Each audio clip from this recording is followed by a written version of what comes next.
ওই গাজার কলকিতে টান মারতেছে আর ডুগি তবলা বাজায় গান গায়, আমি পাপী গুনাহগার বান্দা জহির, আমি পাপী গুনাহগার বান্দা জহির, কেমনে হব রে পার। ও জহির বাবা নৌকার মাঝি, আমাই করিও পার। কিয়ামতের ময়দানে বিচার দিবস যেদিন কায়েম হবে, 2-4টা কি নৌকা পাওয়া যাবে? কথা কন না কেন? পাওয়া যাবে? একটা পাতা খুঁজে পাওয়া যাবে, পাতা। আর নৌকা রেডি করে বলে পার করে দিব। এরকম ভণ্ডবীর আছে না নাই? রাগ করতেছেন নাকি? কয় ওই হেলাল সাদ নৌকার মাঝি, আমাই করিও পার। যে জায়গায় আদম থেকে ঈসা আলাইহিস সালাম পর্যন্ত প্রত্যেকটা নবী আনাফসি আনাফসি বলবে, নিজেকে নিয়ে পেরেশানিতে থাকবে। মুহাম্মদ রাসূলুল্লাহ সাল্লাল্লাহু আলাইহি সাল্লাম মাকামে মাহমুদে সিজদায় মাথাটা নত করে থাকবেন। আল্লাহ তখন আসমান থেকে ডেকে বললেন, হাবিবুল্লাহ ও আমার বন্ধু, আর কাঁদবেন না, আজকে আপনার কাঁদার দিন না, আজকে আপনার আনন্দের দিন। আপনি মাথা উঠান, আপনি যা বলবেন আজকে আমি আল্লাহ তাই শুনবো। নবী হবেন সুপারিশের কান্ডারি, আর তোর বাবা গাঁজা খায়া। কথা বলেন না কেন? হক কথা বলা। আল্লাহ ওয়ালা খুবই ভালো জিনিস। পীর ছিল শাহজালাল, শাহপরান, শাহ মাকদুম, বাইজিদ বুস্তামি, আব্দুল কাদের জিলানী, আল্লামা খাজা মঈনুদ্দিন চিশতি রহমতুল্লাহ আলাইহ, রংপুরের কেরামতুল্লাহ, বগুড়ার শাহ সুলতান, রাজশাহীর শাহ মাকদুম, এই যে বাগেরহাটের খান জাহান আলী, এই যে বড় বড় আল্লাহওয়ালাদের কারণে এদেশে ইসলামের প্রচার প্রসার হয়েছে। আল্লাহওয়ালাদের মাধ্যমেই বাংলার জমিনে আমরা ইসলাম পেয়েছি। এজন্য আগে রেডিওতে ঝড় তুফান আসার আগে কি গান হইতো? ওলি আল্লাহর বাংলাদেশ, শেখ ফরিদের বাংলাদেশ, রহম করো আল্লাহ, রহম করো আল্লাহ। এটা ওলিদের পাক ভূমি। কথা বলেন ঠিক কি না?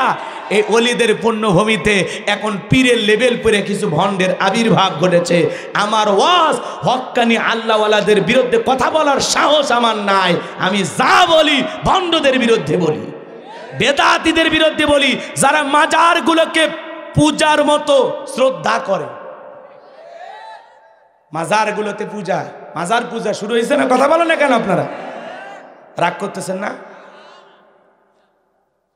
কয়টায় আছে না, হিন্দু দাদা বাবুরা ব্যস্ত মা নিয়ে, আর মুসলমান ব্যস্ত বাবা নিয়ে। বাবা বেশি হওয়া লক্ষণ খুবই খারাপ। যার বাবা যত বেশি তার জন্ম তত খারাপ। কথা বলে ঠিক কি না? কই পানির ভিতরে জ্বললে বাতি, ঝড় বাতাসেও নেবে না। ল্যাংটা বাবার মুরিদ হইলে নামাজ রোজা লাগে না। আছে না নাই? এই দুনিয়াতে এমন কোন নবী রাসূল নাই যে নবী রাসূল সালাত আদায় করে নাই। আর পৃথিবীতে এখন ভণ্ডের আবির্ভাব হয়ে গেছে, ওদের নাকি নামাজ লাগবে না। যে পীর বলে নামাজ পড়া লাগবে না, ওইটা পীর না টাটকা শয়তান। কয় সিজদার মধ্যে একটা সিজদা দিবি, জান্নাত পার হয়ে জাহান্নামের গর্তে পড়বি। এরকম ভণ্ড আছে না নাই? গাঁজা খায়া মুজদারি লাল বানাইছে, টর্চ লাইট মেরে মুখ কোথাও খুঁজে পাওয়া যায় না। বগলে চুল দিয়ে বেরিবার হয়েছে। সুন্দরবনে অবস্থা হলে বান্দরবনের কি অবস্থা? আজকে মাজারগুলো হয়ে গেছে গাঁজা খাওয়ার নিরাপদ জায়গা। বাপরে বাপ, আমাদের গাইবান্ধার একটা জায়গায় ওরস শরীফে দাওয়াত পাইছিলাম। আজ থেকে সেই 11 সালের ঘটনা। বাজান গো, ওই ওরস শরীফের মাহফিলে যায় দেখি এমন কায়দায় গাঁজাগুলো খাইতেছে, আর চতুর্দিক দিয়ে গাঁজার আসর বসে গেছে। এমন কায়দায় গাঁজার কলকিতে টান মারে ধোঁয়া ছেড়ে দিচ্ছে। বাইরে থেকে প্রশাসনের লোকেরা দেখে মনে করতেছে ওরসের রান্না চলছে। কথা বোঝেন নাই? বাবা বেশি হওয়া ভালো না। খবরদার কোনো ভণ্ডের কাছে যাবেন না। আল্লাহ হেদায়েত দান করেন। জোরে বলেন আমিন। পীর ছিল শাহজালাল, খানকায় বীর, রাজপথে বীর, নারায়ে তাকবীর হুঙ্কার দিয়েছে, গৌর গোবিন্দ ময়দান ফাঁকা করছে। আর এখন সব ডিজিটাল পীর, পীরের নামে ভণ্ড। মহিলা মুরিদ নারী পুরুষ একত্রে জিগিরি করে। মহিলা নারীর দেখে বুড়ো পীর তাও লোভ সামলাবার পারে না। মহিলা মুরিদ দেখলে কয় মা আয় আয়। কথা কয় না? চিন্তা করছি এত বড় আল্লাহর ওলি আমারে ডাকতেছে, যদি না যায় জাহান্নামের জায়গা হবে না। ওই মেয়ে তখন ডাইরেক্ট পীর সাহেবকে চাপে ধরছে, আর পীর সাহেবের বুকের ভিতরে যাইয়া এত মজা পাইছে, আনন্দের ঠেলায় গান গায়, বাবা আমি তোমায় ভালোবাসি, তোমার চরণ চুমিতে বাবা তোমার কাছে আসি গো বাবা আমি তোমায় ভালোবাসি। যে মহিলা স্বামীকে বাদ দিয়ে পীরের ফাটা পায়ে চুমা খায় ওই নারীর চরিত্রের ঠিক নাই, কথা বলে ঠিক না? আপনার বউকে মাজারে পীর সাহেবের কাছে পাঠান, আপনি কি দুর্বল? আপনার বউকে বলবেন আমি তোর বড় পীর, পছন্দ হয় না?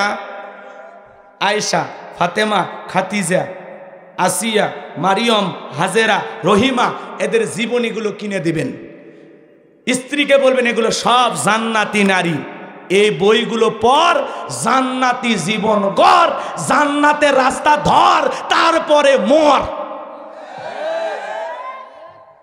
আপনার বউকে আপনি একটা বাচ্চার জন্য পীর সাহেবের কাছে পাঠান, সন্তান দেওয়ার মালিক কে? কোন মাজারের বাবার ক্ষমতা আছে একটা ছেলে দিতে পারে? ইব্রাহিম আলাইহিস সালামকে ৮৬ বছর বয়সে সন্তান দিয়েছেন কে? সে আল্লাহ আজও আছে না নাই? কিছু চাইলে কার কাছে? ফাইদা ফারাগাতা ফানসাব ওয়া ইলা রাব্বিকা ফারগাব। বান্দারে যখন নিঃশ্বাস হয় দুর্বল হইবা তোমার শূন্য হাতটা আমি আল্লাহর দিকে পেতে ধরো, আমি আল্লাহ তোমার শূন্য হাতটা পূর্ণ বানায় ফেরাই দেব। বলুন সুবহানাল্লাহ, আরো জোরে বলুন সুবহানাল্লাহ। তাহলে ভণ্ড পীর যেখানে, আরো আসতে, ভণ্ড পীর যেখানে, হক্কানি আল্লাহওয়ালা যেখানে। মনোযোগ দিয়ে কথাগুলো শুনবেন বাজান। আমি পীর মুরিদদের বিরুদ্ধে কোনো কথা বলি না। আল্লাহওয়ালাদের কারণে এদেশে ইসলামের প্রচার প্রসার হয়েছে, মানুষ অমুসলিম ছিল মুসলমান হয়ে গেছে, কথা বলেন ঠিক কিনা? এই যে বাংলাদেশের একটা অভিনেতা নাম হলো প্রবীর মৃত্যু, কথা কয় না কেন? আজকে একটা কথা বলা হয়েছে এই প্রবীর মৃত্যু নাকি ইসলাম ধর্ম গ্রহণ করেছেন, মুসলমান হয়েছেন। এ কথা সত্য হইলে তো আলহামদুলিল্লাহ। উনি এক সময় বলেছিলেন আমি অসুস্থ মানুষ, আল্লাহর কাছে একটু দোয়া করবেন, আল্লাহ যেন আমাকে ভালো রাখে। এই ভিডিওটা ভাইরাল করে মানুষ বলতেছেন এই অভিনেতা প্রবীর মৃত্যু এই বয়সে সে কালেমা পড়ে মুসলমান হয়েছে। এই কথা চতুর্দিকে ছড়ানো হচ্ছে। এইবার তার বড় ছেলে বলতেছে না না না না না, আমার বাবা মুসলমান হয় নাই, এ কথা গুজব ছড়ানো হচ্ছে। এজন্য বাজান, কেউ যদি মুসলমান হয়, ঈমান গ্রহণ করে, এটা সত্য কথা, কিন্তু আমি এটাকে স্বাগতম জানাবো, আমরা এটাকে বাহবা বলবো আলহামদুলিল্লাহ। কেউ যদি অমুসলিম থেকে কালেমা পড়ে মুসলমান হয় তার জন্য হৃদয় নিংড়ানো দোয়া ভালোবাসা থাকবে। কিন্তু একটা মানুষ অমুসলিম মুসলমান হয় নাই, কিন্তু এটা নিয়ে গুজব ছড়ানো যাবে। তত্ত্বটা আগে জানা লাগবে, কতটুকু সত্য কতটুকু মিথ্যা, আদৌ তিনি মুসলমান হয়েছেন কিনা সেটাকে জানতে হবে, তারপরে প্রচার করা লাগবে। এখন ফেসবুকে লেখালেখি হচ্ছে আলহামদুলিল্লাহ অবশেষে সিনেমা অভিনেতা প্রবীর মৃত্যু কালেমা পড়ে মুসলমান হয়েছেন, এ কথা বলে তারা অনেকে পোস্ট করতেছেন। এইবার তার বড় ছেলে এই বিষয়টাকে অস্বীকার করে বলেছেন আমার বাবা এখনো কালেমা পড়ে মুসলমান হয় নাই, আমার বাবা এখন অসুস্থ, আমার বাবা কানে শোনে না, ঠিক মতো কথা বলতে পারে না। আসলেই তার বাবা কালেমা পড়ে মুসলমান হয়েছে কিনা, বহু সিনেমা নাটকের মধ্যে উনি মুসলমান হয়ে অভিনয় হয়তোবা করেছেন, কিন্তু অনেক জায়গায় আল্লাহর কথাও তিনি দুই একবার বলেছেন। এই ভেবে অনেকে ভেবেছেন লোকটা মুসলমান হয়ে গেছে, আদৌ তিনি মুসলমান হয়েছেন কিনা এই বিষয়টা তিনি নিজেই বলতে পারেন, কথা বলেন ঠিক কিনা? কিন্তু তার ছেলেটা বলেছেন আমার বাবা কালেমা পড়ে মুসলমান হয় নাই। এজন্য সত্য জেনে আমাদের প্রচার করা লাগবে, কারো বিরুদ্ধে গুজব ছড়ানো যাবে না। আসলে ঘটনা সত্য না মিথ্যা, তিনি যদি মুসলমান হন আলহামদুলিল্লাহ, আল্লাহ যেন তাকে ঈমানের সহিত মৃত্যুবরণ করার তৌফিক দান করেন, জোরে বলেন আমিন। আর যদি মুসলমান না হয়ে থাকেন আল্লাহ যেন তাকে হেদায়েত দান করেন, জোরে বলেন আমিন। আল্লাহ তাকে যেন হেদায়েতের পথে কবুল করেন, জোরে বলেন আমিন। তিনি অসুস্থ, আল্লাহ যেন সুস্থতা দান করেন, জোরে বলেন আমিন। কথা যেটা বলছিলাম মনে হয় ভুলে গেছেন, ভালো করে বুঝবেন বাজান গো আমার। ফিরাউনের মাথা গরম হয়ে গেছে, ভালো করে বোঝেন। আজকেও যারা খানকা নিয়ে বসে আছে তাদেরকে টার্গেট করা হয় না, ওরা খানকা নিয়ে রমরমা ব্যবসা করতেছে। কিন্তু যারা আল্লাহর জমিনে দিনকে প্রতিষ্ঠিত করতে চায়, এক আল্লাহর পথে মানুষকে দাওয়াত দেয়, কোরআন দিয়ে সমাজ পরিচালনা করে, তাদেরকে টার্গেট করে করে ভিতরে ঢুকানো হয়, কথা বলেন ঠিক কিনা? এ বাজার গো আমার, আপনাদের উদ্দেশ্যে বলতে চাচ্ছিলাম, এইবার ফিরাউন হামানকে ডেকে বলে, হামান এই দিকে আয়। হামানের মাথায় কোনো চুল ছিল না, সাদে মাল নাই, বাম পাল্লট, পুরো মাথা ছিল ভারতের দমদম এয়ারপোর্ট। হামানকে ডেকে বলে, হামান তাড়াতাড়ি করে বল, ঘটনা তো একটা ঘইটা গেছে, আগামী 3 মাসের মধ্যে মুসা নামের একটা ছেলে জন্মগ্রহণ করবে, ওই মুসার কারণে রাজত্ব পাওয়ার ক্ষমতা থাকবে না, এটা তো মেনে নেওয়া যায় না, কি করা যায়? এইবার বাজার গো আমার, হামান ডেকে বলে, নেতা টেনশন নেবার কোনো কারণ নাই, মাইট ইজ রাইট, জোরজার বলল তার পাওয়ার রাজত্ব ক্ষমতা আমাদের হাতে, আমরা যা বলবো তাই মানতে বাধ্য। বলে কি করতে চাস? এইবার বাজান গো আমার, হামান ডেকে বলে, নেতা যত ছেলে সন্তান জন্মগ্রহণ করবে সবাইকে জবাই করে করে দুনিয়ার মুখ থেকে বিদায় করে দেব, তাহলে মুসার আগমন ঘটবে না, আপনার পথের কাঁটাও তৈরি হবে না। এই কথা শোনার পর ফিরাউন ডেকে বলে, হামান রে, আসলে তোর মাথায় বুদ্ধি আছে, তবে শোন, ছেলেগুলোকে জবাই করবি, মেয়েগুলোকে জবাই করবি না, কারণ ছেলেদের মধ্যে আমার শত্রু আছে, মেয়েদের মধ্যে কোনো শত্রু নাই। তার মানে তোর হলেও মানুষ ভালো, মোবাইল নিয়ে গেল, সিম কার্ড খুলে দিয়ে গেল, কথা বলেন ঠিক কিনা? এইবার সন্তান জবাই করা শুরু হয়ে গেল, ছেলে সন্তান হইলেই ঘরে আর জবাই করে। মুসা মাত্র কয়জন? যদি বিরক্ত দোয়া করে দিই, আপনারা বলে অনেকক্ষণ শুনলেন আছে সারা, হ্যাঁ নড়াচড়া করি না, ওটা বসা করলে কিন্তু বিরক্ত লাগে, একটু ধৈর্য নিয়ে বসেন, পেশাব লাগলো আধা ঘন্টা 1 ঘন্টা আটকান, আমি অল্প সময়ের মধ্যে শেষ করে দেবো ইনশাল্লাহ। জি জি জি জি, লিল্লাহে তাকবীর, দয়া করে ওটা বসা করেন, অনুরোধের ভাষায় বলবো, ওটা বসা করুন। জি, এদিকে খেয়াল করেন বাজান গো আমার, কথা বলতে আমার আপত্তি নেই যদি আপনারা শোনেন। লিল্লাহে তাকবীর, একটু আওয়াজ দেন, কি বলছিলাম ভুলে গেছে। মুসা মাত্র কয়জন আর জবাই করে কত হাজার হাজার, তার মানে জালেমদের কাছে অপরাধ করে একজন, আর জালেমেরা সেই অপরাধের শাস্তি 1000 জনের উপরে চাপায়া দেয়, কথা বলেন ঠিক কিনা? মুসা সন্দেহে জবাই করতে করতে 3 মাসে হাজার হাজার সন্তান জবাই করলেন।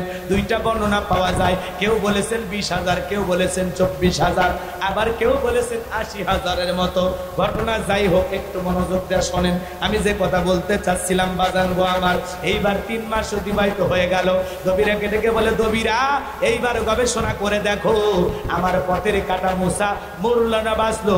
এইবার দবিরা গবেষণা করে বলে, নেতা যদিও বনি ইসরাইল মায়ের মুখ খালি কইরাম হাজার হাজার সন্তান জবাই করেছেন, কিন্তু আপনার পথের কাটা মুসা এখনো মরে নাই, মরে নাই, মায়ের কোলে জীবিত আছে, সুস্থ আছে, কিন্তু কোথায় আছে এইটা বলার ক্ষমতা আমাদের নাই। বোঝেন নাই মনে হয়, এইটা বলার ক্ষমতা আমাদের নাই। এই কথা যখন বললেন, ফিরাউন চুপ হয়ে গেল।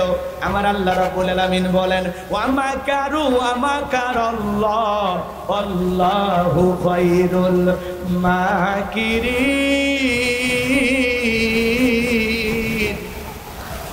এলাকার আল্লাহ চাই মুসারে বাঁচাইতে, আর ফিরাউন চাই মারতে। আর 14 গোষ্ঠী এক জায়গায় হইয়া মুসা নবীকে মারতে পারবে? মুসা নবীকে মারতে পারবে না। লম্বা ইতিহাস সংক্ষিপ্ত করে বলে দিয়ে যায়, ফিরাউন এইবার রাগান্বিত হয়ে সেনাবাহিনীদেরকে ডেকে বলে, তাড়াতাড়ি করে চতুর্দিকে ছড়ায় পারো, যে জায়গায় মুসারে পাইবা ধরবার জবাই করবা, যাও এলাকায় নামিয়ে পারো। এলাকায় তল্লাশি চালানো শুরু হলো, একেবারে চিরুন অভিযান।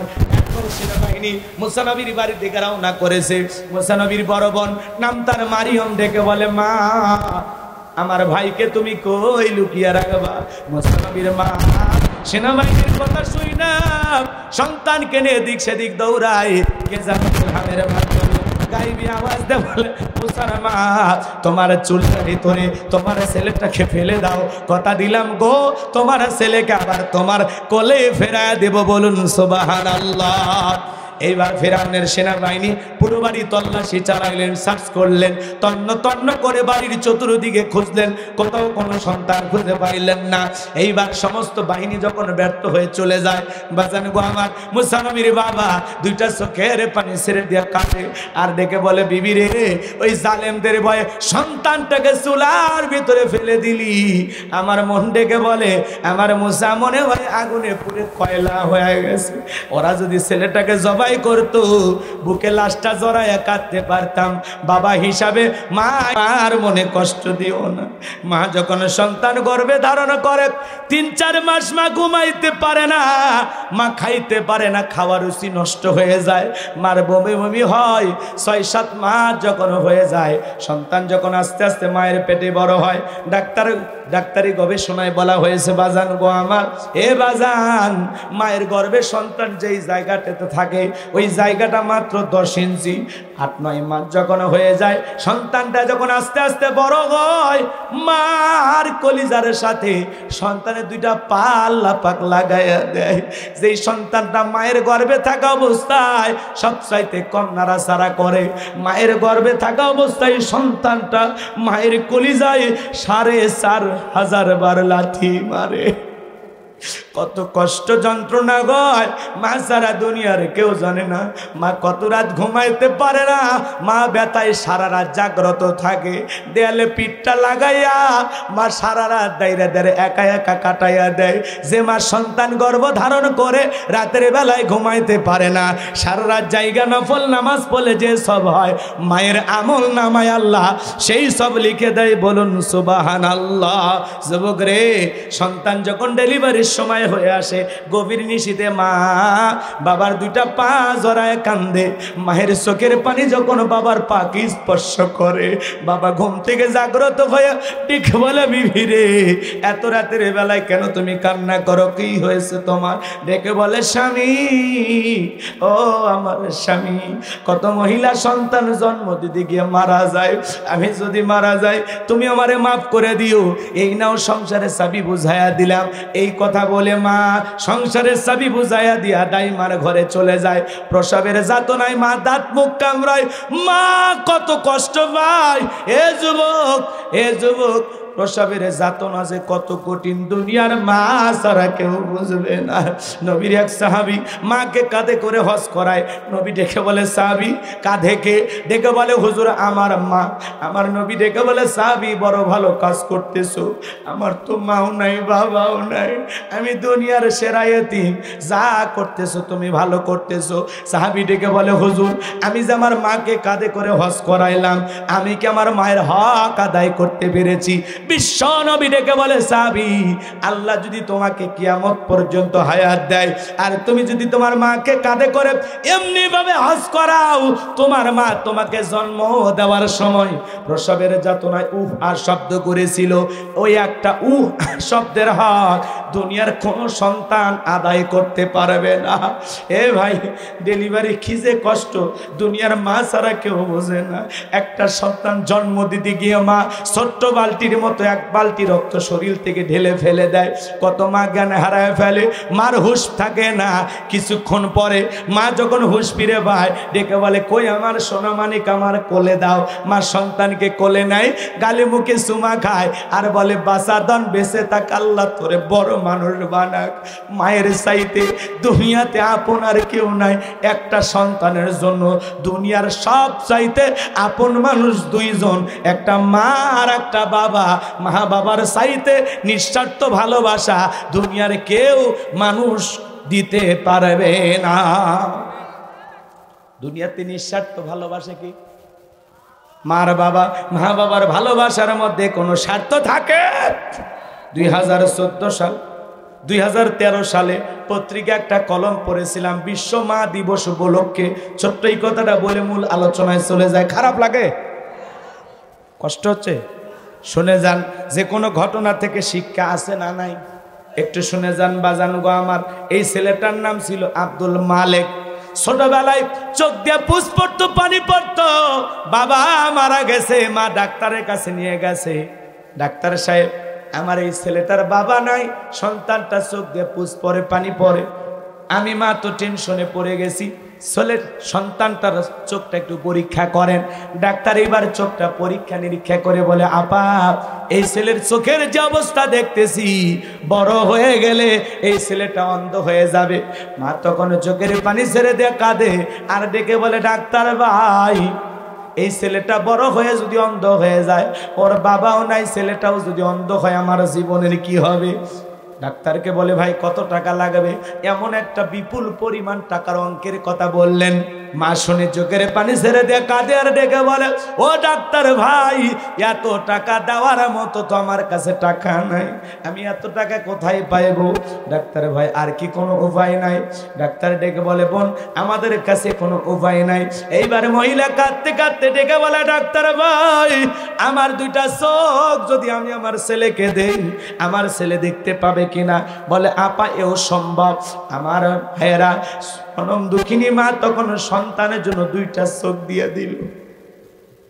এইবার সন্তান আস্তে আস্তে বড় হতে লাগলো। সন্তানটা পরীক্ষা দেবে, মা দুধের গিলাস না গেছে সন্তানের সামনে। ওই ছেলেটা ডেকে বলে, মা ঘন ঘন তুমি আমার চোখের সামনে আসবা না, তোমার চোখ দিয়ে পুষ পরে পানি পড়ে, তোমার চোখের রোগটা আমার চোখে পার হতে পারে। মা মনের ব্যথা মনে চাপায় রাখলো, সন্তানের সামনে আর কোনো কথা প্রকাশ করলো না। এইবার ছেলেটা পরীক্ষা দিয়ে ভালো রেজাল্ট করেছে, চাকরির সন্ধানে ঢাকায় চলে গেল।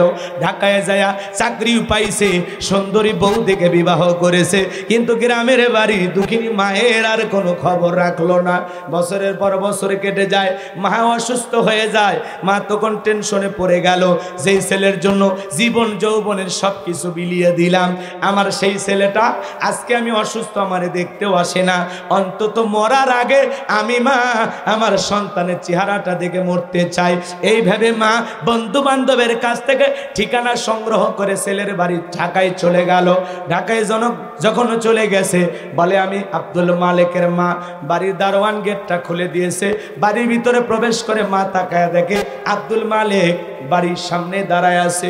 এইবার বাজান গো, আমার সন্তানকে দেখে মা আর মাকে দেখে সন্তান ছুটে আসছে, এসে বলে, মা কেন তুমি আমার বাড়িতে আসছো? শ্বশুর বাড়ির লোকজন দেখলে পরিচয় দিতে পারবো না, যাও যাও মা তাড়াতাড়ি করে চলে যাও। এই কথা বলে কিছু টাকা পকেট থেকে বের করে দুঃখিনী মায়ের হাতে দেয়। এইবার মা ডেকে বলে, ছেলে রে, আমি তোর কাছে টাকা চাইতে আসি নাই, আমি আসছি তোর সোনা মুখটা দেখার জন্য।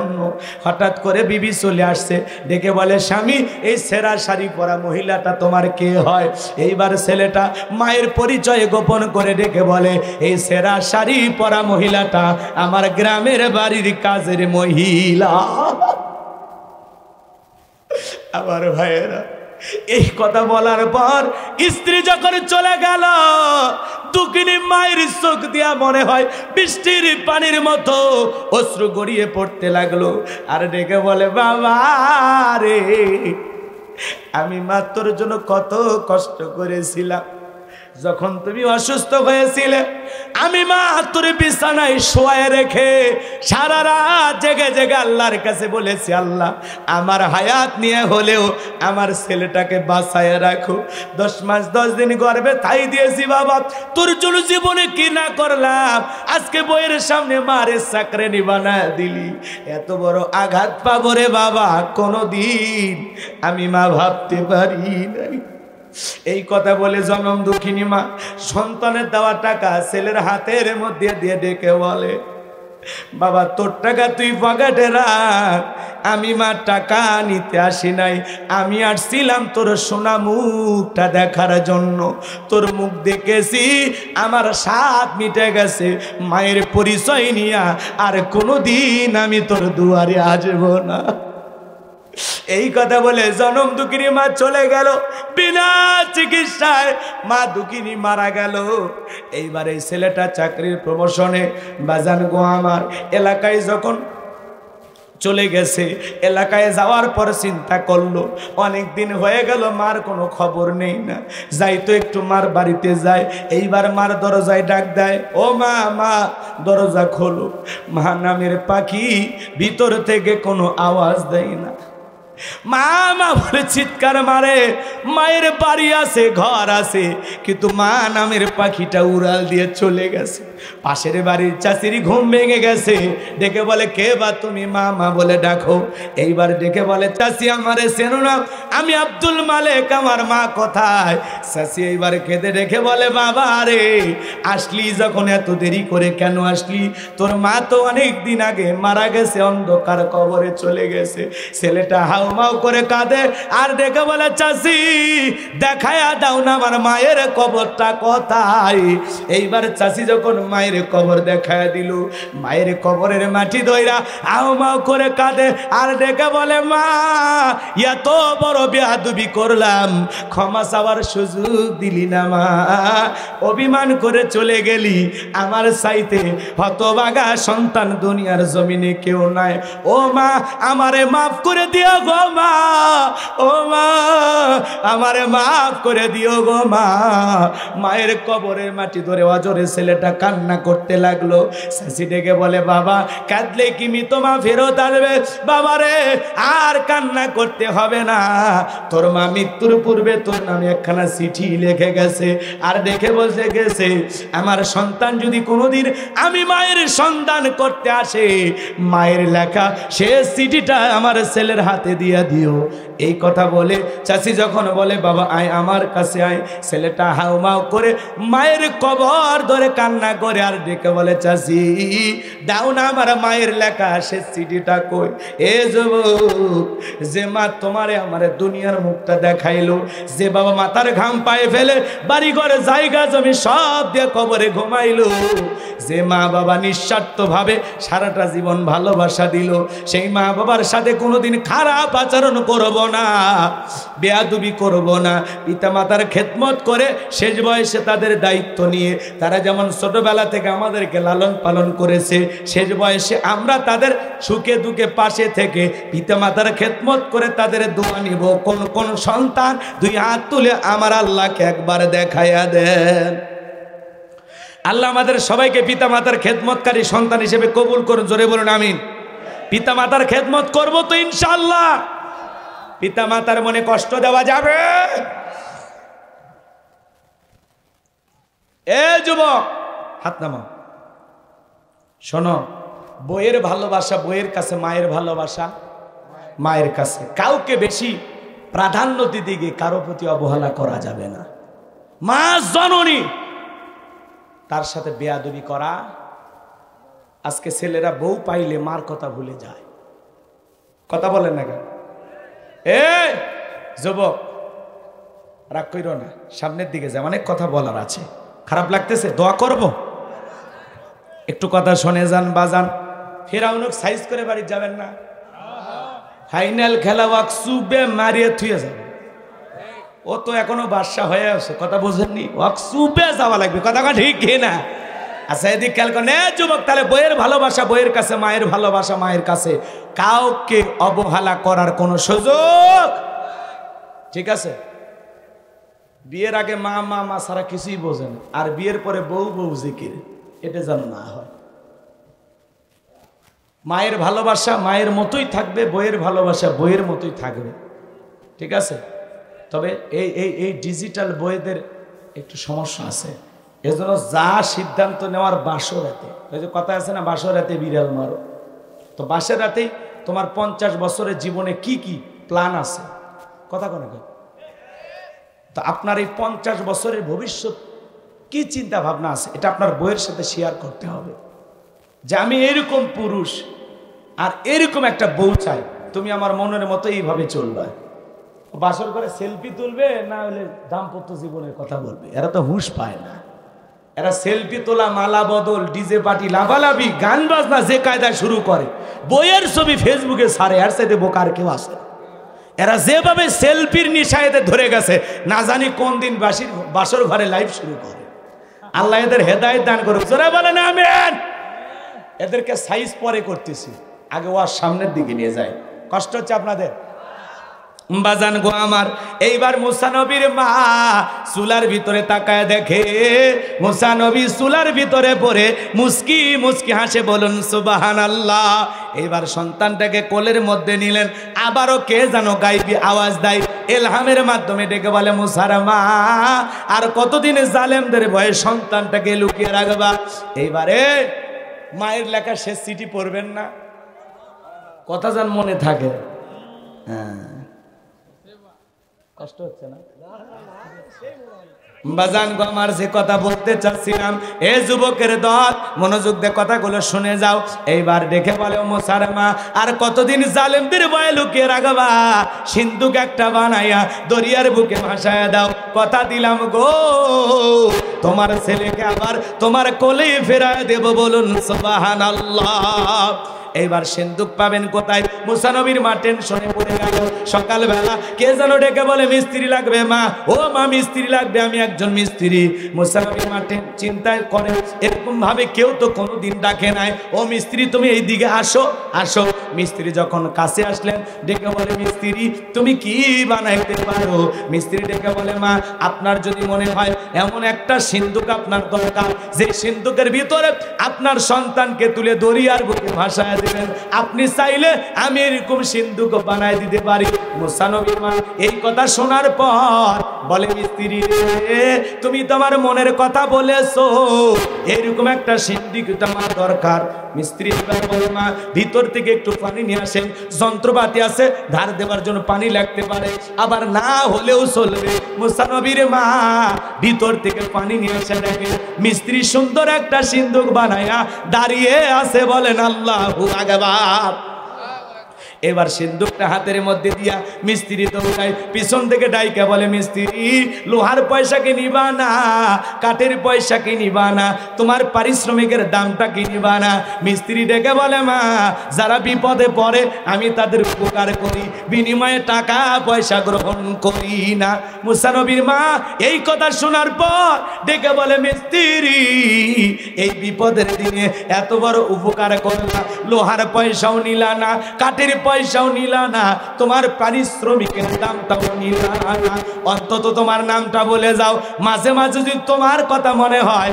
আল্লাহর কাছে তোমার জন্য দোয়া করব মিস্ত্রি ডেকে বলে মা আমি দুনিয়ার সাধারণ কোনো মিস্ত্রি না আমি আল্লাহর ফেরেশতা আমার নাম হলো জিবরাইল সুবহানাল্লাহ জোরে বলবেন না একটু জোরে সুবহানাল্লাহ এইবার সিন্ধুকের ভিতরে মুসা নবীকে তুলে দরিয়ার বুকে ভাসায় দিলেন আর মেয়ে মারিয়মকে বলে মা সিন্ধুক ভাসতে ভাসতে কই যায় খবর নিয়ে আসবি লম্বা ইতিহাস লম্বা করব না সংক্ষিপ্ত করে একটু বলে দিয়ে যায় সিন্ধুক ভাসতে ভাসতে ফিরাউনের ঘাটে চলে গেল ওই দিন বিকেল বেলা ফিরাউন তার প্রিয়তমা স্ত্রী আসিয়াকে নিয়ে আসছে সমুদ্রের সৈকতে হাওয়া খাইতে ফিরাউন কাফের হওয়ার পরেও মাঝে মাঝে বউকে নিয়ে বিনোদন করতো মারহাবা কর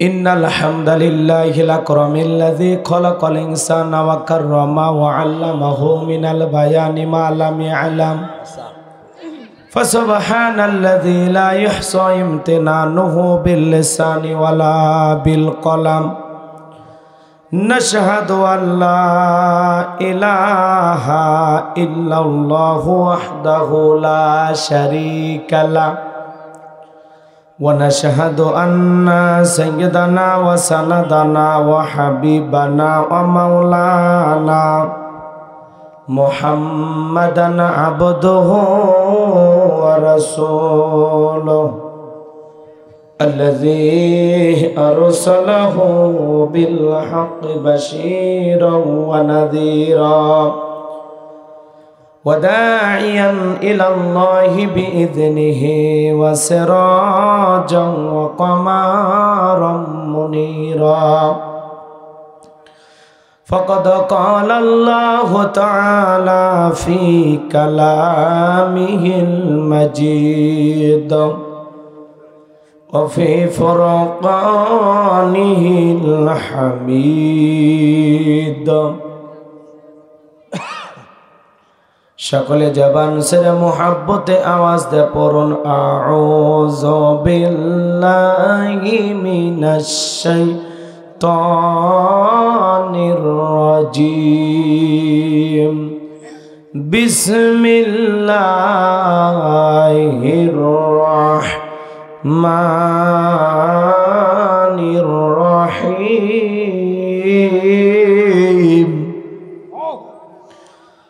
إن الذين قالوا ربنا الله ربنا الله ثم استقاموا تتنزل عليهم الملائكة ألا تخافوا ولا تحزنوا وأبشروا بالجنة التي كنتم توعدون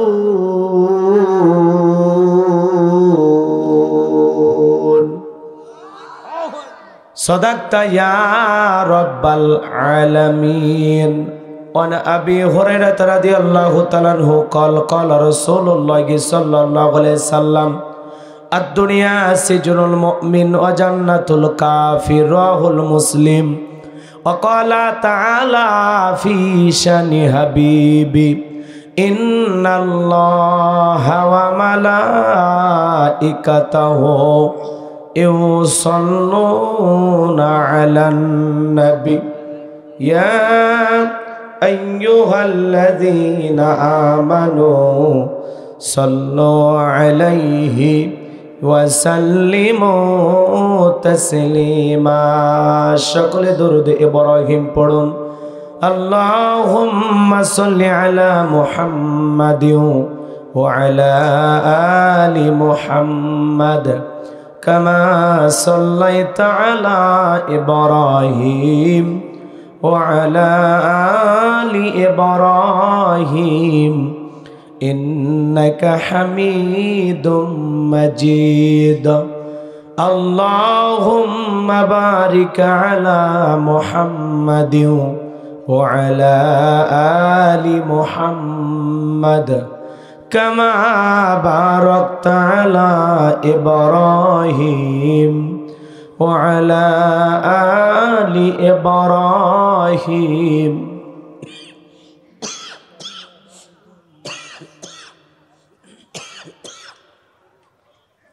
إنك حميد مجيد. তুমি আসমানে থাকো প্রভু আমি জমিনে তবু তোমারি প্রেম জমে হৃদয় গহীনে।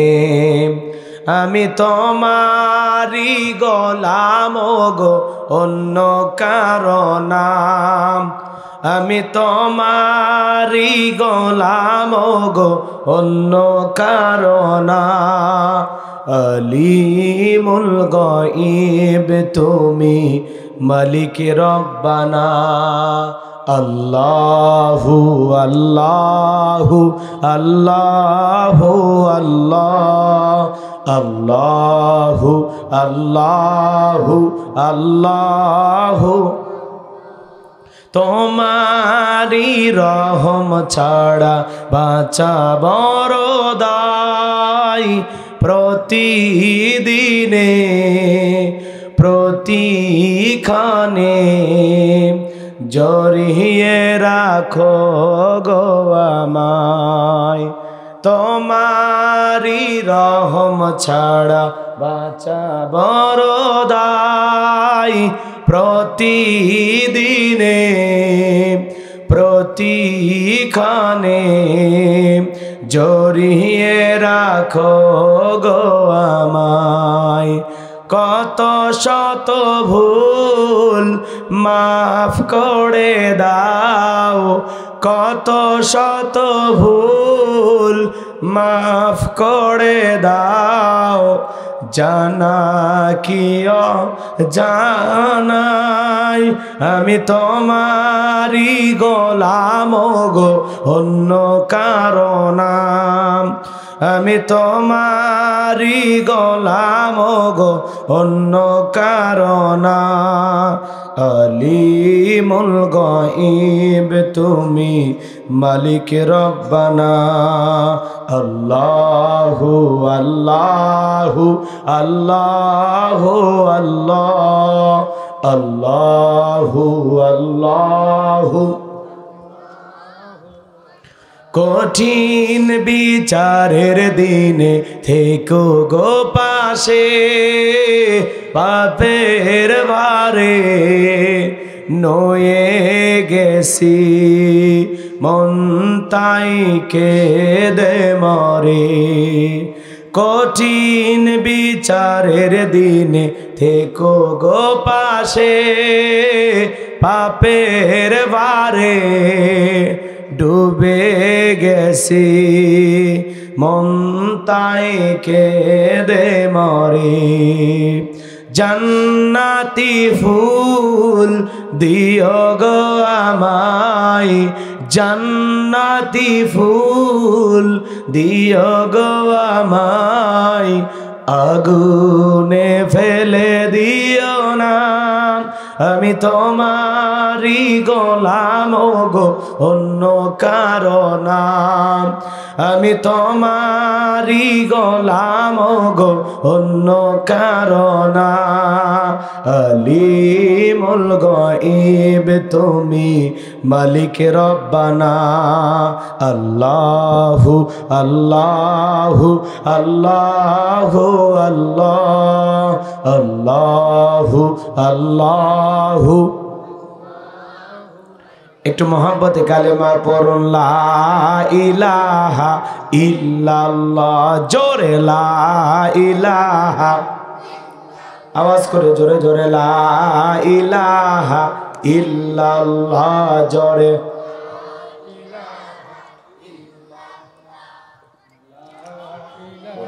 প্রধানমন্ত্রীকে আমার সৌদি আরব প্রবাসী 1 লাখ টাকা দিচ্ছে, মাল আবার বেশি।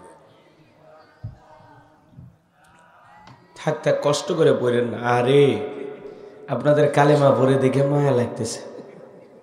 যে কায়দায় পড়তেছেন মনে হয় বেশ কয়েক মাস ধরে আপনারা নফল রোজা রেখে শরীর একেবারেই ক্লান্ত, শরীরও চলে না, বাড়িতেও ভালো লাগে না, এই জন্য মনের দুঃখ নিয়ে মাহফিলে আসছেন, তাই না?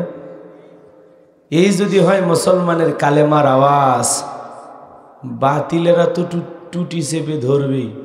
কথা বলেন না কেন? বাতিলেরা তো ঘাড়ে চেপে বসবেই। কথা বলেন না কেন? মুসলমান আর ঘুমাইলে চলবে না। আর কত ঘুমাবেন? মুসলমান ঘুমায় থাকতে থাকতে বাতিলেরা এসে মুসলমানের ইমান ডাকাতি করে নিয়ে যায়, এরপরে মুসলমানের ঘুম ভাঙে না। কথা বলেন ঠিক কি না? এলাকায় কালেমা বলে কি মামলা হয়? জেলে দেয়, রিমান্ডে নেয়। মুসলমান কালেমার জন্য জীবন দিতে রাজি, কিন্তু কালেমা ছাড়তে রাজি নাই। কথা বলেন ঠিক কিনা? সেই মুসলমানের আওয়াজ এত দুর্বল দিলে চলবে না। একটু আওয়াজ দেন, আওয়াজ দেন। পারবেন তো ইনশাআল্লাহ? দাঁড়ানো যুবকেরা বৈশা পড়ো। রাস্তাঘাটে যারা এখানে সেখানে ঘোরাফেরা করতেছেন, দেরি করেন না, তাড়াতাড়ি আসেন, শুরু হয়ে গেছে। লা ইলাহা ইল্লাল্লাহ, জোরে।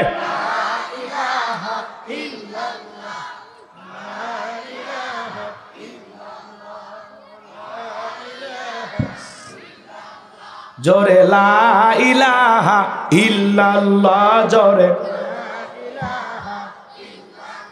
জোরে লা ইলাহা ইল্লাল্লাহ, জোরে লা ইলাহা, লা ইলাহা ইল্লাল্লাহু মুহাম্মাদুর রাসূলুল্লাহ। জবান ছেড়ে এক বাক্যে পড়ছি সাল্লাল্লাহু আলাইহি ওয়াসাল্লাম।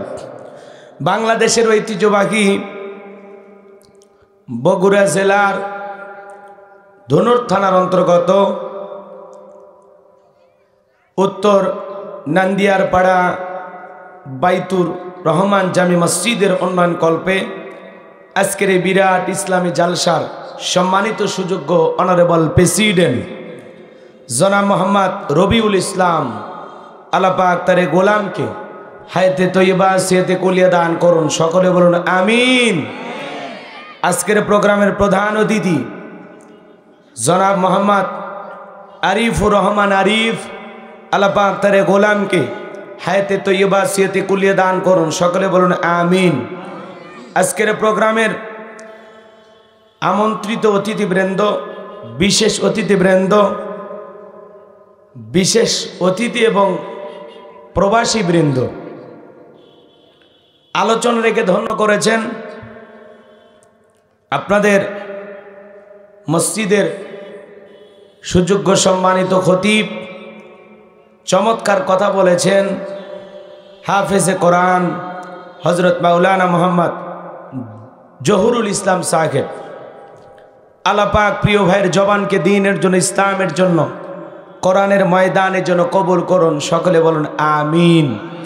মঞ্চে উপস্থিত সম্মানিত ওলামা ইকরাম, সামনে বসা পিতৃ সমতুল্য মুরব্বী বাবাজিরা, কলিজার টুকরা প্রাণপ্রিয় যুবক ভাইরা, ছোট্ট ছোট্ট সোনা মানিকেরা, পর্দার আড়ালের সম্মানিত অবলা সরলা আবেদা সালেহা মা ও বোনেরা, প্রশাসনের সম্মানিত পুলিশের ভাইয়েরা, ডিবির ভাইয়েরা, জাতির বিবেক প্রিয় সাংবাদিক বন্ধুগণ, বিভিন্ন রাজনৈতিক দলের সম্মানিত নেতা কর্মী ভাইয়েরা, সবাইকে নিয়ে আরেকটিবার সালাম দিচ্ছি। আশা করছি সকলে সালামের জবাব জোরে সোরে দেবেন। আসসালামু আলাইকুম ওয়া রাহমাতুল্লাহি ওয়া বারাকাতুহু। আমরা শুকরিয়া আদায় করতেছি সেই মহান মালিকের দরবারে যে আল্লাহ পাক সুবহানাহু ওয়া তাআলা অত্যন্ত দয়া করে, করুণা করে, মায়া করে, মহব্বত করে, ভালোবেসে, পছন্দ করে অত্র এলাকা থেকে গনে গনে গুণান্বিত করে, যাচাই বাছাই করে শুধুমাত্র কেবলমাত্র কোরআনুল কারীমের মহব্বতে আজকের মাহফিলে আসার বসার সুযোগ দান করলেন। সে মহান মনিবের দরবারে সিজদাবনত চিত্তে কালিমাতুশ শুকুর আদায় করে পড়ছি আলহামদুলিল্লাহ।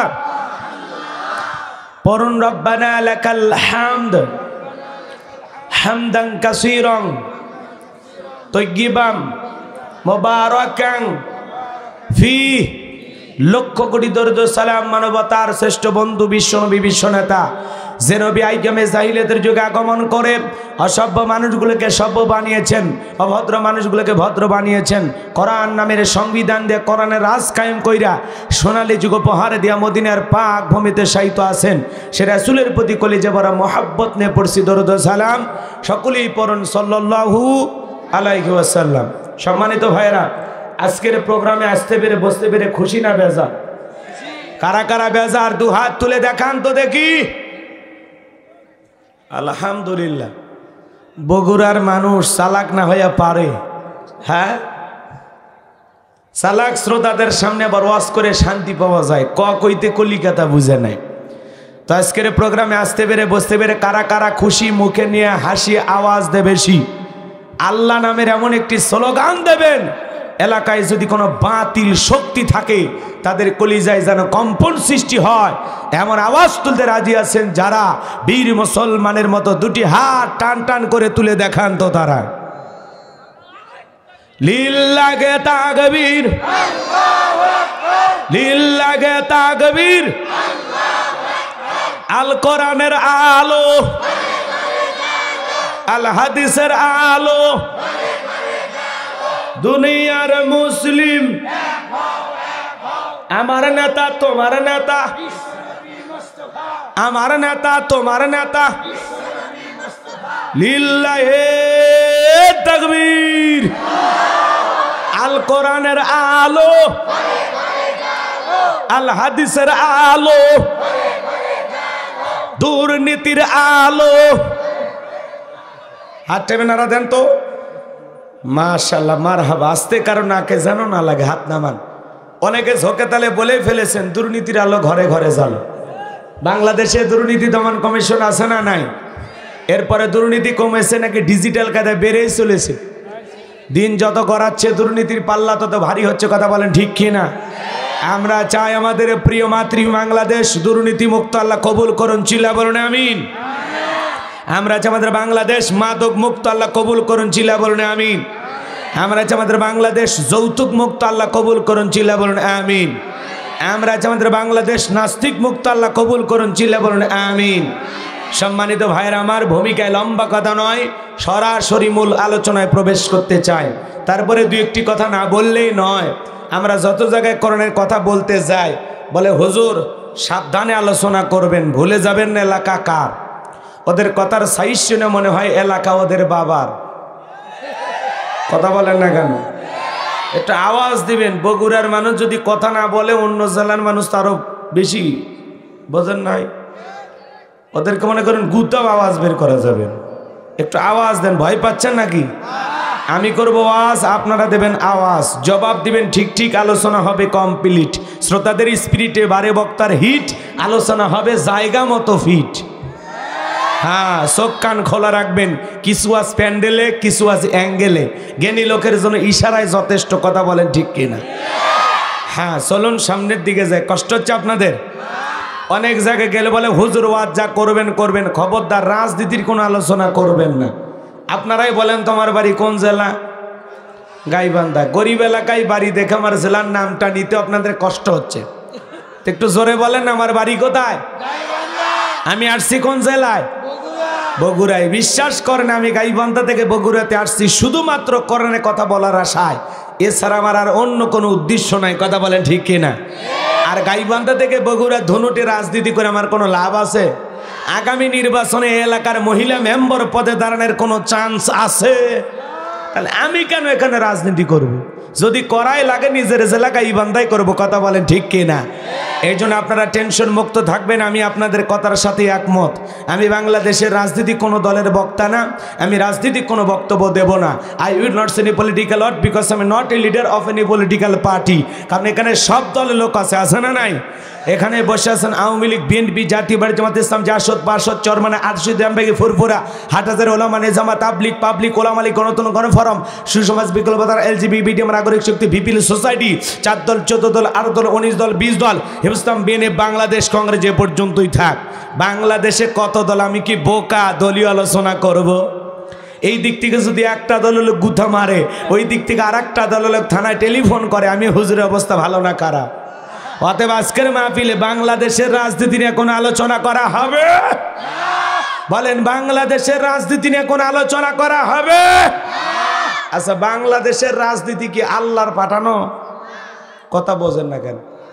তাহলে এই দেশের রাজনীতি নিয়ে আমার কথা বলার কোনো কারণ নাই। তবে হ্যাঁ, আমি যদি রাজনীতি কোনো কথা বলি, বাংলাদেশের নয়, এদিক খেয়াল করেন, পুরো পৃথিবীর শ্রেষ্ঠ রাজনীতিবিদ, শ্রেষ্ঠ রাষ্ট্রনায়ক, শ্রেষ্ঠ রাষ্ট্রপতি, শ্রেষ্ঠ সেনাপতি, শ্রেষ্ঠ বৈজ্ঞানিক, শ্রেষ্ঠ দার্শনিক, শ্রেষ্ঠ বাবা, শ্রেষ্ঠ নানা, শ্রেষ্ঠ স্বামী, শ্রেষ্ঠ আদর্শ, শ্রেষ্ঠ মহামানব, রহমাতুল আলামিনের মদিনার আদর্শের রাজনীতির কথা বলবো।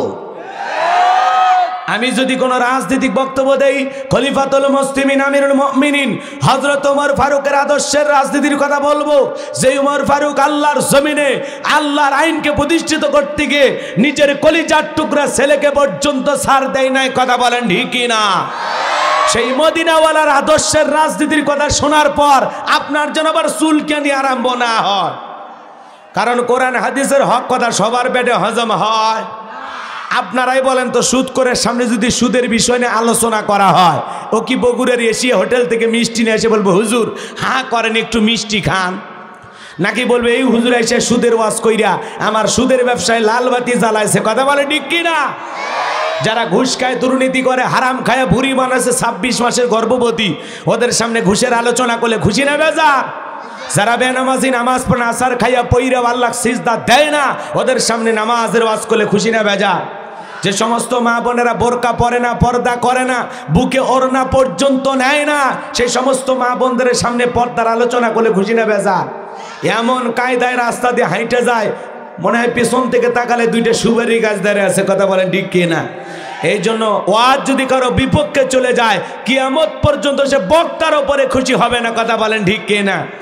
এই জন্য পরিষ্কারভাবে একটি কথা বলে দিতে চাই, আজকের আলোচনার সভাপতি স্যারের মতো হবে না, প্রধান অতিথির মতো হবে না, মাহফিল কমিটির মতো হবে না, বক্তার মতো হবে না, শ্রোতাদের মতো হবে না। আল্লাহর কোরআন যা বলবে গোলাম রব্বানি তাই বলবে।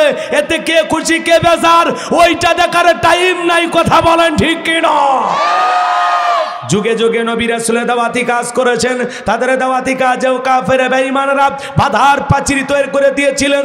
এরপরে আল্লাহর পয়গম্বররা শত বাধার পাঁচিরকে ভেঙে আল্লাহর জমিনে আল্লাহর পথে মানুষকে দাওয়াত দিয়েছেন। কথা বলে ঠিক কিনা? আল্লাহর নবী নূহ আলাইহিস সালাম দাওয়াত দিতে গেছেন, দিনের বেলায় দাওয়াত দিয়েছেন, রাতের বেলায় দাওয়াত দিয়েছেন। পয়গম্বরের দাওয়াত তারা গ্রহণ না করে ষড়যন্ত্র করে আল্লাহর পয়গম্বর নূহ আলাইহিস সালামকে মারতে মারতে মারতে মারতে বেহুশ করে জমিনের উপরে শোয়ায় রেখেছিলেন। আল্লাহর নবী নূহ আলাইহিস সালাম যখন হুঁশ ফিরে পেলেন, জ্ঞান ফিরে পেলেন, তখন আল্লাহ রাব্বুল আলামিনের কাছে কেঁদে কেঁদে প্রার্থনা করে বলেন, আল্লাহ, যেটুকু সময় আমি বেহুশ ছিলাম, অজ্ঞান ছিলাম, দাওয়াত দিতে পারি নাই, তোমার বান্দাদেরকে তোমার পথে ডাকতে পারি নাই, আল্লাহ কঠিন বিচারের দিনে সেই সময়ের হিসাব তুমি আমার কাছে নিও না। আল্লাহু আকবার বলবেন না? তাহলে নবীরা দাওয়াত দিতে গেছেন, জালেমেরা কি করেছেন? পিটায় বেহুশ করেছেন। কথা বলেন ঠিক কিনা? এই যুবকেরা, দাঁড়ায় থাকো না, সবাই বসো, সবাই বসো, কথা আজকে কিছু হবে। বসো বসো, সবাই বসো, নড়াচড়া করো না। কর্তৃপক্ষের ভাইরা খুবই ভালো, 9টায় পোস্টারে লেগেছে, 9টা বাজার আগে মঞ্চে তুলে দিচ্ছে। কথা বলেন ঠিক কিনা? আল্লাহ কমিটির ভাইদের হায়াত বাড়ায় দেন, জোরে বলেন আমিন। হ্যাঁ, ফাঁকা জায়গা পূরণ করে সবাই চেপে চেপে বসেন, খেলা হবে, একটু অপেক্ষা করেন। রাগ করতেছেন নাকি আপনারা? এদিক খেয়াল করেন, যুগে যুগে নবী রাসূলের দাওয়াতি কাজ করেছেন, তাদের দাওয়াতি কাজেও কাফের বেঈমানরা বাধার পাঁচিল তৈরি করে দিয়েছিলেন। কথা বলেন ঠিক কিনা? আপনার আমার প্রিয় নবী কালেমার দাওয়াত দিতে গিয়ে, কোরআনের প্রচার করতে গিয়ে মার খেয়েছেন, রক্ত জড়িয়েছেন, দান দান মোবারক শহীদ হয়ে গেছেন, লোহার টুপি মাথার ভিতরে ঢুকে গেছেন, সাহাবায়ে কেরাম দিন প্রতিষ্ঠিত করতে গিয়ে মার খেয়েছেন, রক্ত জড়িয়েছেন, জীবন দিয়েছেন। ও বাংলার মুসলমান, 1971 সালে এদেশের মাটির জন্য, এদেশের পতাকার জন্য আপনার আমার পূর্বপুরুষেরা যদি রক্ত দিতে পারেন, জীবন দিতে পারেন, প্রয়োজন যদি হয় আল্লাহর জমিনে আল্লাহর দ্বীনকে প্রতিষ্ঠিত করতে গিয়ে, কোরআনের সমাজ কায়েম করতে গিয়ে নবীদের মতো, সাহাবায়ে কেরামদের মতো বুকের তাজা রক্ত দিতে হয়, কারা কারা দিতে রাজি? দুহাত তুলে আল্লাহকে দেখান।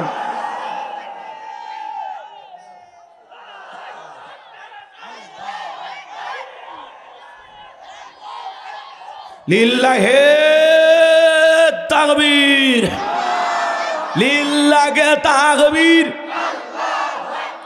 হাত সোজা করেন তো, হাত টান টান করে তোলেন। ওই যে মাঝে মাঝে হাত বেঁকা করে তুলেছেন, 2 হাত সোজা করার শক্তি না। আপনি পুরুষ মানুষ, দুধ, ডিম, ভিটামিন, ক্যালসিয়াম মাঝে মাঝে কিনে খাবেন। আল্লাহ কবুল করেন, জোরে বলেন আমিন। হাত সোজা করেন, হাত সোজা করেন। আমি কি হাত নামাইতে বলেছি? আমার আল্লাহ রাব্বুল আলামিন বলেন, ইন্নাল্লাহা আশতারা মিনাল মুমিনিনা আনফুসাহুম ওয়া আমওয়ালাহুম বিআন্না লাহুমুল জান্নাহ। সূরা তাওবার 111 নম্বর আয়াতে আল্লাহ পাক জানায় দিলেন, নিশ্চয়ই মুমিন বান্দাদের জান মাল আমি আল্লাহ ক্রয় করে নিয়েছি, বিনিময়ে দেব জান্নাত। বলুন সুবহানাল্লাহ। তাহলে বলেন তো বাজান, আপনার আমার জীবনের মালিক কে? এ বগুড়ার যুবকেরা ভালো করে বলো তো, এই জীবনের মালিক কে? প্রেম করবার প্রেমিকাকে পার্কে নিয়ে যা ডায়লগ দিবা, এ জীবন তোমার, তুমি শুধু আমার। ওরে হাইব্রিড যুবক, এই জীবনের মালিক কে? তোমার আমার সম্পদের মালিক কে? আল্লাহর দেয়া জীবন, আল্লাহর দেয়া সম্পদ আল্লাহর পথে খরচ করতে রাজি আছেন তো মুসলমান? রাজি আছেন তো ইনশাআল্লাহ? রাজি আছেন তো ইনশাআল্লাহ? বাম হাত নামান, শুধু ডান হাত তুলে রাখেন। আল্লাহ রাব্বুল আলামিন বলেন, ইল্লা সাহাবাল ইয়ামিন ফি জান্নাতি ইয়াতাসাআলুন। ডানপন্থী যারা জান্নাতের বাগানে থাকবে, মসজিদ মাদ্রাসায় দিতে পারে না। আপনি পকেটে হাত দেবেন, শয়তান বলবি কি করিস? বলে 100 টাকা মসজিদে দেই। কয় চুপ কর, 100 টাকা হলে 2 প্যাকেট সিগারেট হবে। তার মানে আপনি চাইলেও দিতে দেবেন, আপনাকে ওয়াসওয়াসা দিয়া ধোকা দিয়ে বোকা বানাবে। কথা বলেন ঠিক কিনা? এজন্য শয়তানের মুখে লাথি মেরে আল্লাহর ঘর মসজিদের জন্য প্রাণ ভরে দান করেন। 10-এর লাঠি 1-এর বোঝা। আল্লাহ সবাইকে দান করার তৌফিক দান করেন, জোরে বলেন আমিন। আমার হাতে 2, 4, 5, 10,000 তারা দেবেন। এলাকার গণ্যমান্য ব্যক্তিবর্গ, হাজী সাহেব, হ্যাঁ, সভাপতি, প্রধান অতিথি, বিশেষ অতিথি যারা আছেন, বাজান তাড়াতাড়ি দেন, পকেটে হাত দেন, তাড়াতাড়ি দেন, তাড়াতাড়ি তাড়াতাড়ি। সময় বড় কমে, আমি আলোচনায় চলে যাব। আজকে প্রাণ ভরে আলোচনা করবো ইনশাআল্লাহ। জি জি দেন, কারা দেবেন তাড়াতাড়ি দেন। মাশাআল্লাহ। বাবাজি কি নাম? এত কম দিলে হবি তাহলে? আলহাজ মোহাম্মদ হায়দার আলী, কথার মধ্যে নাই জোরাত আলী, যাইন একেবারে খালি, নগদ 1000 টাকা। জোরে বলেন মারহাবা। কিন্তু মসজিদের সভাপতি হিসাবে 1000 টাকা কি নেওয়া যায়? আজকের মাহফিলে সহসভাপতি, মসজিদের সভাপতি। লিল্লাহে তাকবীর। আপনি কি গরিব মানুষ নাকি? মানে এমনি এলাকার মানুষ ভালোবেসে দিয়েছে? ওই মসজিদের কাজ শুরু হলে কত দিবেন সেটা কম? কাজ শুরু হবি তো ইনশাআল্লাহ। উনি জায়গা দিয়েছে না বেটা চল, আপনি জায়গা দিয়েছেন না? মাশাআল্লাহ মাশাআল্লাহ, লিল্লাহি তাকবীর। আমার বাবাজি আল্লাহর ঘর মসজিদ নির্মাণের জন্য জায়গা দিয়েছে, আল্লাহ দানটা কবুল করেন, বড়দানে শামিল করে নেন। আজকে 1000 টাকা দিয়েছেন, আল্লাহ কবুল করেন, হায়াত বাড়ায় দেন, জিন্দিগির গুনাহগুলো মাফ করে দেন। জোরে বলেন মারহাবা। আসেন আসেন দরদিরা আমার, দিয়া দেন বজে মন, কেড়ে নিতে কতক্ষণ, নদীর কল ভাঙেও কল করে, এই তো নদীর খেলা। সকালবেলা টাকাওয়ালা তুই, ফকিরি সন্ধ্যা দান করিলে মাল কমে না, নেকির পাল্লা হয় ভারী, গুনাহ খাতা মাফ করে দিয়ে আল্লাহ জান্নাতে বানায় দিও ঘর বাড়ি। জোরে বলেন মারহাবা। আব্দুল ওয়াহেদ ভাই, আগে 2000, এখন 1000, 3000 আর সিমেন্ট হলো আছে। ওয়াহেদ ভাই আছে, খালি মিটি মিটি হাসেন না, আল্লাহ কবুল করেন। জোরে বলেন আমি। ওয়াহেদ ভাই, ও ওয়াহেদ ভাই এদিকে আসেন না, মুসাফা করেন, টেকা লাগানিস কিন্তু মোটামুটি আছে না? আল্লাহ আরো দেখ। জোরে বলেন আমি। সিমেন্ট কি হতে মসজিদের কাজ হবে, 10 বস্তা দেওয়া যাবে না? হ্যাঁ, লিল্লাহি থাকবে। আমাদের ওয়াহেদ ভাই আগে 2000, এখন 1000, 3000 আর সিমেন্ট 10 বস্তা। জোরে কোন মারহাবা, লিল্লাহি তাকবীর। আল্লাহ তাআলা ভাইয়ের দানটা কবুল করে, বড়দানে শামিল করেন, এজন্য লক্ষ লক্ষ টাকার মালিক বানিয়ে দেন। জোরে বলেন আমিন। আজকের মাহফিলের প্রধান অতিথি সৌদি আরব প্রবাসী আল্লাহরে গোলাম জনাব মোহাম্মদ আরিফুর রহমান আরিফ ভাই, 1 লক্ষ টাকা। জোরে বলেন মারহাবা, লিল্লাহি তাকবীর। 1 লাখ টাকা। জোরে বলেন মারহাবা। আল্লাহ তাআলা প্রবাসী ভাইয়ের দানটা কবুল করেন, হায়াত বাড়ায় দেন, জিন্দেগির গুনাহগুলো মাফ করে দেন, কোটি কোটি টাকার মালিক বানায় দেন। জোরে বলেন আমিন। মহিলা প্যান্ডেল, পুরুষ প্যান্ডেলে সবাই যাও বাবা, সবাই যাও, তাড়াতাড়ি কালেকশন করে নিয়ে আসো, সব টাকা মঞ্চে জমা দাও। আবার কেউ নিজের মনে করে বাড়িতে নিয়ে যাবে না সোনা। হ্যাঁ, টাকাগুলো মসজিদের আল্লাহর ঘরের জন্য, সবাই একটু দেন। আমাদের এলাকায় 1 লোক মসজিদের 6 লাখ টাকা মেরে গেছে। কয় লাখ? কথা কয় না খেয়ে 6 লাখ টাকা খাইছে। উনি মসজিদের সভাপতি বা সেক্রেটারি যে কোনো একটা পদে ছিল আর কি। তো মানুষজন জিজ্ঞাসা করতেছে, ভাই আল্লাহর ঘর মসজিদের টাকাগুলো দিয়ে ভাই আমরা মসজিদের কাজ করব। আল্লাহর ঘরের টাকা আল্লাহর বান্দা খাইছে, এটা আবার হিসাব নিকেশ কি? কথা কয় নাকি? মানুষ কয় পরকালে জবাব দিব না, সেটা আল্লাহর সাথে আমি বুঝে নেব। এরকম ঠেটা আছে না নাই? তো এদেরকে বুঝানো কঠিন। আল্লাহর ঘর মসজিদের টাকা বাবা এদিক সেদিক করা যাবে না, প্রত্যেকটা টাকার জবাব দিতে হবে। কথা বলে ঠিক কিনা? হ্যাঁ, আল্লাহর ঘর মসজিদের জন্য 2-4 বস্তা সিমেন্ট দেবেন বাজান। এই যে টিন শেড মসজিদ দিচ্ছেন না, এটা ভাঙ্গে একতলা শুরু হয়ে যাবে ইনশাল্লাহ। 2-4 বস্তা যখন মসজিদ ভাঙবে তখন দেবেন, সমস্যা নাই। যে হুজুর আমি 5 বস্তা সিমেন্ট দেবো, আমি 1 গাড়ি বালি দেবো, অথবা আমি 2000 ইট কিনে দেবো, মসজিদ ভাঙলে দেবেন ইনশাল্লাহ, ভাঙলে দেবেন। হ্যাঁ, অথবা নগদে বাকিতে 2-1000 টাকা দেবেন, 2-1 মণ ধানের টাকা দেন। দেন না বাজান, দিলটা নরম করে দেন। সোনা ভাই আমার, কে দেবেন? হুজুর আমি দেবো ইনশাল্লাহ। কি নাম বলেন? বলেন। 2-1 বস্তা সিমেন্ট দেন, পিতা মাতার রুহের মাগফিরাত কামনায় আল্লাহর ঘর মসজিদ নির্মাণের জন্য দান করবেন। আল্লাহ আপনার জন্য জান্নাতি বালাখানা বানায় দেবেন। বলুন সুবহানাল্লাহ। হ্যাঁ, কে আছেন ভাই? কে আছেন যে হুজুর আমি দেবো ইনশাল্লাহ? কি নাম? তাড়াতাড়ি বলেন, আমি আলোচনায় চলে যাবো, কষ্ট দেব না, খুব দ্রুত গতিতে দেন। একটু জিকির করেন লা ইলাহা। এ যুবক, তোমরা বিয়ে যারা করনি তারা না হাত তোলো তো, ময়না দেখি তো। দেখেন, এরা বলে যুবক, হাতটা যদি সোজা না তুলতে পারে বলে যুবক। তোদের বিয়ে কেমনে আটকে আছে? এ বাবা, তোমাদের দেহে কি শক্তি আছে? কি প্রেশার কি লো না হাই? জিকির টিকির করতে পারবে তো? তো তোমরা একটু আওয়াজ দাও, বয়স্ক মানুষ তারা না আস্তে আস্তে বলুক। তোমরা না ঝাঁকি মেরে জিকির করো লা ইলাহা ইল্লাল্লাহ। জোরে জোরে লা ইলাহা ইল্লাল্লাহ। জোরে লা ইলাহা, জোরে লা ইলাহা। জি জি, আল্লাহর গোলাম 100 টাকা দিয়েছেন, আল্লাহ কবুল করেন, হায়াত বাড়ায় দেন, জিন্দেগির গুনাহগুলো মাফ করে দেন, কোটি কোটি টাকার মালিক বানায় দেন। জোরে বলেন আমিন। কি আহা, মা বোন যারা বসে আছেন, মা মহিলা প্যান্ডেলে মা বোনদের জায়গা হচ্ছে না, ওদের জায়গা একটু বেশিই লাগে। কথা কয় না? হ্যাঁ, বিয়ের আগে 4 ভাই এক খাটে ঘুমায়, আর ডিজিটাল বইয়েরা যখন বাড়িতে আসে, আরে এক বাড়ি তার জায়গা হয় না, 4টে ভাইয়ের 4টে বাড়ি, মাঝখানে পাঁচির তুলে দেয়, এক ভাই আর এক ভাইয়ের চেহারাও দেখে না, হাটে বাজারে এক ভাই আর এক ভাইয়ের সাথে ধাক্কা লাগলে বইয়ের ভয়ে কথা বলে না। এ কথা কর না কে? কি যে তাবিজ করে গো! তবে বগুড়ার মা বোন অবশ্য এরকম নাই, এরা ভালো, এরা স্বামীকে কখনো কুপরামর্শ দেয় না, এরা সবসময় সুপরামর্শ দেয়, কারণ সবগুলো জান্নাত থেকে পালিয়ে যাচ্ছে। আমার মা বোন যারা বসে আছেন, এক বোন আর এক বোনকে, এক মা আর এক মাকে বসার সুযোগ করে দেন। মা বোনেরা চেপে চেপে বসেন, আপনাদের জায়গা হচ্ছে না মা, মন খারাপ করবেন না মা, আমি ছোট মানুষ, যদি কিছু বলি বেয়াদবি নেবেন না, আপনারা চেপে চেপে বসেন। প্রাণ ভরে আপনাদের জন্য আজকে কিছু বরাদ্দ আছে ইনশাল্লাহ, আপনাদের জন্য আলোচনা হওয়া দরকার আছে না নয়? মা বোনদের ওয়াজ করা দরকার, কারণ মা বোনেরাই বারবার আমাদের সরকার। কথা বলেন ঠিক কিনা? হ্যাঁ, মা বোনেরা বসেন। লা ইলাহা,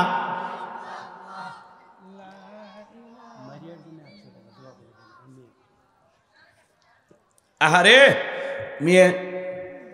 মেয়ের জন্য বাবা ভালোবেসে দোয়া আছে, 100 টাকা, মেয়ের নাম মারিয়া।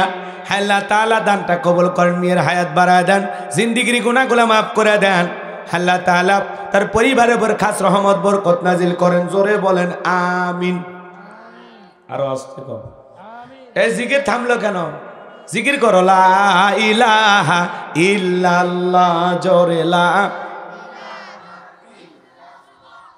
ভাই আমার হাতে 2, 4, 5, 10,000 যারা দিবেন, 2, 4, 500 টাকা দিবেন, আমি মুসাফির ভাই, দিল থেকে দোয়া করে দেবো। আসেন ভাই, 500, 1000 টাকা যারা দিবেন, দেরি করেন না, কৃপণতা করেন না, দেন। আল্লাহর করে মসজিদ নির্মাণের জন্য দেন, আল্লাহ সমস্ত বালা মুসিবত থেকে হেফাজত করবেন। কোন দিক দিয়ে আপনার সংসারে করলে দেবেন, নিজেও টের পাবেন। লিল্লাহি। সভাপতি ভাই কম দিচ্ছে এবার নাকি? কতবারে বেশি দিছিল? আগে দিয়ে দিছে, আগে দেওয়া হয়ে গেছে। 5,000 চাকরি করা মানুষদের বেশি দেওয়া লাগবে। হ্যাঁ, আমাদের পলাশবাড়ি গাইবান্ধাতে ভাই চাকরি করে, আল্লাহরে গোলাম। 1, 2, 3, 4, 5 বাবা মার জন্য দোয়া আছে, 5,000 টাকা। রাশেদ ভাই কই গেল? হ্যাঁ, রাশেদ ভাই নাই? হ্যাঁ, মসজিদের সেক্রেটারি হয়ে গেছে, নতুন মানুষ। জি জি জি, সবাই একটু দান করেন। সভাপতি 5,000 টাকা। চাচা এটা মানে নেব না, আর একটু রিক্স দেবে? গতবারে বেশি দিছিল এটা। গতবারে কত দিছিল আমার মনে নাই। হ্যাঁ হ্যাঁ, 10,000 টাকা নিবে। কারা কারা হাত তোলে তো দেখি। 10,000 টাকা সভাপতির কাছে। লিল্লাহি তাকবীর। আমি বলবো সভাপতি, সভাপতি, তোমরা বলবে 10,000 টাকা চাই, বলতে পারবে না? সভাপতি, সভাপতি, সভাপতি, সভাপতি। ব্যাপারই না, এমন করছি 50,000, 1 লাখ চাইবে, তোমরা দিয়ে দিবি ভাই, দিয়ে আল্লাহ কবুল করেন। এই পকেটে হাত ঢুকছে। লিল্লাহি তাকবীর। আজকের মাহফিলের সভাপতি জনাব মোহাম্মদ রবিউল ইসলাম ভাই। রবিউল ইসলাম ভাই জিন্দাবাদ, জিন্দাবাদ। লিল্লাহি তাকবীর। আল্লাহ তাআলা আমাদের প্রিয় ভাই রব্বুল আলামিন আজকের মাহফিলের জন্য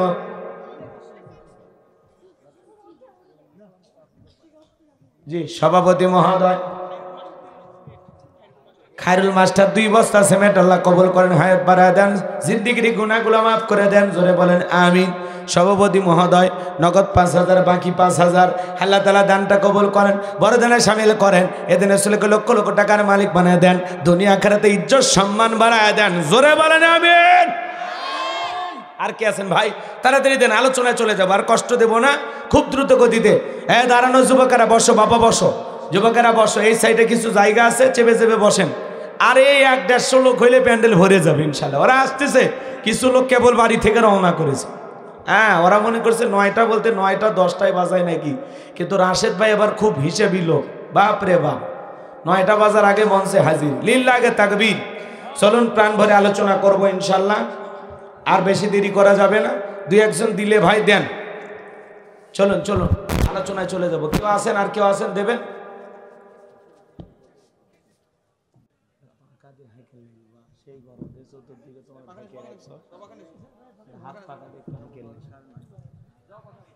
ভাই দেবেন, আর কে দেবেন? চাচা কথা কয় না বা এলাকায় কেউ নাই ভাই, দেবেন না 2-4 বস্তা সিমেন্ট? হ্যাঁ সবাই দিয়ে দিছে, হ্যাঁ খাইয়া দেয় সব টাকা দিছে। মোষ 2 লাখ টাকা। শুনছি জি জি জি, ওই জন্য দিচ্ছেন না, তাহলে আমি আর কান্দাকাটি বন্ধ করলাম। জি না, আমিও দিয়ে দিছি কিছু। জি জি, কই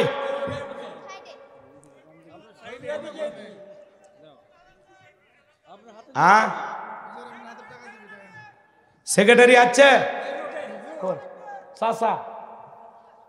কত বাবা? 500 সিমেন্ট টেমেন্ট কিছু লিখবেন? লিল্লাহে তাকবীর। চাচার নাম কি? মতিয়ার রহমান নাম, বাপের বেড়া মতো করছে কান কাম। নগদ 500 টাকা, জোরে বলেন মারহাবা। আল্লাহ দানটা কবুল করেন, বড় দানে শামিল করেন, এ দানে সুলেখ লক্ষ লক্ষ টাকার মালিক বানায় দেন, দুনিয়া আখিরাতে ইজ্জত সম্মান বাড়ায় দেন, জোরে বলেন আমিন। আরো জোরে বলেন আমিন। রাশেদ ভাই আলো না? জি, টাকা দিয়ে দেব না? ওই যে ব্যাগ পাইছেন, মহিলা প্যান্ডেল পুরুষ প্যান্ডেলের কালেকশনের ব্যাগ পাইছেন, সে টাকা আসছে? হ্যাঁ, টাকা নিয়ে কে হারিয়ে গেছে? আচ্ছা, চাচা নিয়ে গেছে, ঠিক আছে। মহিলা প্যান্ডেল পুরুষ প্যান্ডেলের কালেকশন হয়ে গেছে, আল্লাহ কবুল করেন, জোরে বলেন আমিন। এরপরে যারা পরে আসতেছেন এরাও দিতে পারেন, আল্লাহ কবুল করেন। এখন আমি আলোচনায় চলে যাই ভাই, আর কষ্ট দেব না ইনশাল্লাহ। একটা ডাইরেক্ট আলোচনা, আমি আল্লাহর কোরআন থেকে আলোচনা করব। একটু মেহরবানি করে আপনারা একটু দূরে বসছেন তো, আর একটু কাছে আসলে ভালো হইতো, কিন্তু মাঝখানে দেখেছি 2 তলা আর এই নিচতলা, এই জন্য একটু সমস্যা হয়ে গেছে। বাবা তোর বাপ কিনে দিয়েছে টর্চ লাইট, তুই তোর জায়গা মতো মারিস বাবা, এদিকে ওদিক মারিস না। পুষকে না সোল লাল লাইট ঘুরতেছে, ওটি হ্যাঁ রাগ করতেছেন। হ্যাঁ চলেন আলোচনায় চলে যাই, কষ্ট হবে? আচ্ছা, আল্লাহর কোরআন থেকে কথা বলবো ইনশাআল্লাহ। এদিক সেদিক আর যাব না, কোনো ভূমিকা দেব না, ডাইরেক্ট আলোচনা করব ইনশাআল্লাহ। একটু জবান ছেড়ে সবাই আমার সাথে মোহাব্বতে পড়বেন। আমি আজকে কথা বলবো পবিত্র কোরআনুল কারীমের 41 নম্বর সূরা। সূরাটির নাম হামিম আস-সিজদা। বলেন কি নাম? মোট আয়াত আছে 54টি। আয়াত আছে কয়টি? 54টি। রুকু আছে 6টি। বলেন রুকু আছে কয়টি? 6টি। বিশ্বনবীর মক্কার জিন্দেগিতে এই সূরাটি নাজিল হয়েছেন। কোরআনুল কারীমের 41 নম্বর সূরা। আমি যে আয়াতে কারিমা তেলাওয়াত করেছি, এই আয়াতটি পাইবেন কোথায়? 24 নম্বর পারার 19 নম্বর পৃষ্ঠার 3 নম্বর লাইনে এই আয়াতে কারিমা রয়েছে। বলেন আল্লাহু আকবার। আয়াতের নাম্বার হলো 30। এই আলোচনা কবুল করার পর আল্লাহ যেন আমাদের সবাইকে পার করে দেন ফুলসিরাতের ব্রিজ। জোরে কোন আমিন। আরো আসতে কোন ফুলসিরাতের ব্রিজ চেনেন? আমিন যে মুখ থেকে বের হচ্ছে না, আপনি চান না যে আল্লাহ যেন নিরাপদে পার করে দেয়? চান না? ওই যে গত বছরে তো বলছি যে ফুলসিরাতের কিনারাই কিন্তু জাহান্নাম ওত পেতে রয়েছে। কথা কি বুঝতেন? ইন্না জাহান্নামা কানাত মিরসাদা। নিশ্চয়ই জাহান্নাম ওত পেতে রয়েছে। কোন জায়গায়? ফুলসিরাতের কিনারায়। ঠিক ফুলসিরাতের পথ দিয়ে মানুষ পারাপার হবে না, ওই কিনারায় জাহান্নাম ওত পেতে রয়েছে। এই জন্য সেই ফুলসিরাতের পথ যেন আল্লাহ আমাদেরকে পাড়ি দেওয়ার তৌফিক দান করেন। জোরে বলুন আমিন।